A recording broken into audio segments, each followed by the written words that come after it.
Hey everyone, and welcome to Mr. Moser's Meandering Monday. I am on the Little Sugar Creek Greenway. It is a 20-mile trail that goes from the South Carolina-North Carolina line all the way past uptown Charlotte. And I'm not going to attempt it by running today. I'm going to be on bike. So we're going to see if we can make it to downtown and back. I don't know if it's going to happen because I've been dealing with some sickness this past week, but we're going to see what happens, and I'll show you some sights along the way, and I hope it's another one of those areas you might come and get out here and do some exercise, and maybe you'll even learn a little something. The Little Sugar Creek Greenway starts at the North Carolina-South Carolina border and travels all the way past uptown Charlotte. However, at this time, there's no parking at the South Carolina-North Carolina border, so the easiest place to park is at the James K. Polk Visitor Center. And that's where I parked today. In fact, I did a video a couple years ago on this visitor center, and you can always go back and check it out if you want to. To get to the James K. Polk Visitor Center from Clover, it's about 23 miles away, and depending on the time of day, could take about 50 minutes to get there. Charlotte's early days, like a lot of places in the world, people did not think about protecting the environment. Little Sugar Creek became a convenient dumping ground for residential garbage and industrial chemicals. By the mid-20th century, parts of the creek were literally hidden, covered by concrete, built over, or diverted underground to make room for parking, roadways, and buildings.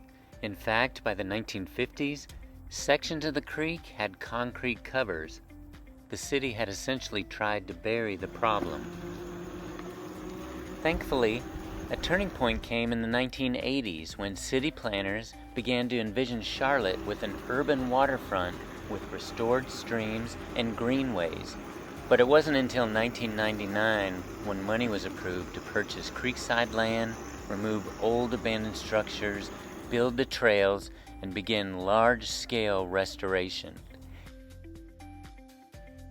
And over time, as the Greenway has expanded, the creek's water quality improved, fish and wildlife returned, and the area transformed from an eyesore into a valued community area. Most of the time, the Greenway goes right alongside the Little Sugar Creek. In fact, many times along the trail, you use bridges like this to cross over the creek, and then a few miles down the way, you cross right back over. Unlike some of the trails I've showed you in some of my other videos, where you're out in the middle of nowhere, this one, you're going right through the city. You'll see people's backyards, there's benches to sit at, and of course, as I said before, more bridges.